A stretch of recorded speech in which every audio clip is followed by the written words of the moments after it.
বাবা মারা যাওয়ার পর যদি সন্তান দুনিয়াতে খারাপ কাজ করে তাহলে বাবা মায়ের কবরে আযাব হবে কিনা। মঞ্চস্থ মুক্তিযুদ্ধের গল্পে রাজাকারের পাঠ নাটকে নারী নির্যাতনের দৃশ্যে রাজাকারের চরিত্রে একজন পাঞ্জাবি টুপি পরিহিত অভিনয় করায় স্থানীয় মুসলমানদের মধ্যে ক্ষোভের সৃষ্টি হয়েছে। এ ধরনের ঘটনাগুলো কি কেবলই বিচ্ছিন্ন ঘটনা নাকি কোনো বিশেষ উদ্দেশ্যে পরিকল্পিতভাবে ঘটনা হয়, বিষয়ে আপনার মন্তব্য জানতে চাই। বাবা মারা যাওয়ার পর যদি সন্তান দুনিয়াতে খারাপ কাজ করে তাহলে বাবা মায়ের কবরে আযাব হবে কিনা। উত্তর হলো যে বাবা মারা যাওয়ার পর যদি সন্তান খারাপ কাজ করে তার দায়ভার সন্তানের উপরে বর্তাবে, বাবা মার উপরে বর্তাবে না। কোরআনে কারিমে অন্তত 5 জায়গায় আল্লাহ তাআলা বলেছেন লা তাজিরু ওয়াজিরাতুন উযরা উখরা, একজনের পাপের বোঝা আরেকজন বহন করবে না। এটা ইসলামের একটা মূলনীতি যে কারোর পাপের বোঝা আরেকজনের উপরে বহন করানো হয় না বা আরেকজনকে বহন করতে বাধ্য করা হয় না। তো এই জন্য আমাদের উচিত হবে এই ধরনের বিষয়াশয়ের ক্ষেত্রে বাবা মার উপরে দায় না চাপানো। সন্তান খারাপ কাজ করলে সমাজের মানুষ দেখা যায় বাবা মাকে গালিগালাজ করে, এটা উচিত না।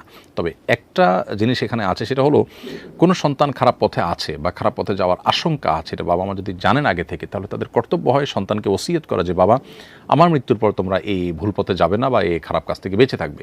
তারা ওসিয়ত করেছেন, তারা তাদেরকে জীবদ্দশায় অসৎ কাজের বাধা প্রদান করেছেন, সঠিক পথে থাকার জন্য উদ্যোগ নিয়েছেন, এরপরও সন্তান বিপথে চলে গেছে, এর দায় বাবা মার উপরে যাবে না।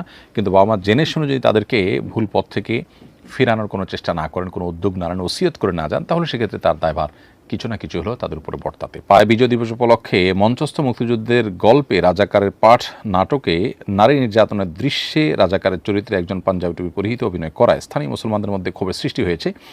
এ ধরনের ঘটনাগুলো কি কেবলই বিচ্ছিন্ন ঘটনা নাকি কোনো বিশেষ উদ্দেশ্যে পরিকল্পিতভাবে ঘটনা হয়, বিষয়ে আপনার মন্তব্য জানতে চাই।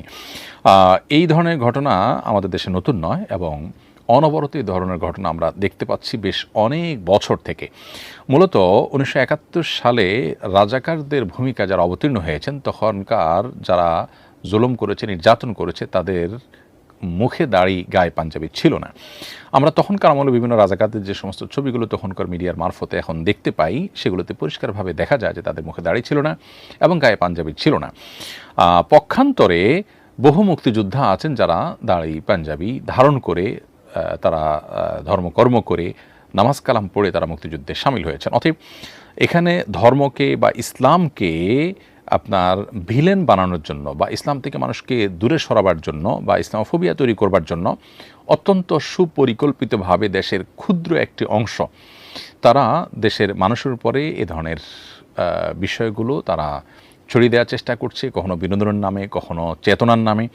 এগুলোর বিরুদ্ধে এদেশের মানুষ বেশ আগে থেকে সোচ্চার হয়েছে। শাহবাগ আন্দোলন, এরপর যে আপনার শাপলা আন্দোলন হলো এবং শাহবাগ যে ব্যর্থ হতে বাধ্য হলো, পলায়ন করতে হলো এবং সেখানে যে নাটক মঞ্চস্থ হলো, সে নাটক গোটা দেশব্যাপী দীর্ঘদিন থেকে মঞ্চস্থ করা হচ্ছে। তারই ধারাবাহিকতার আমগত এই ঘটনা ঘটেছে।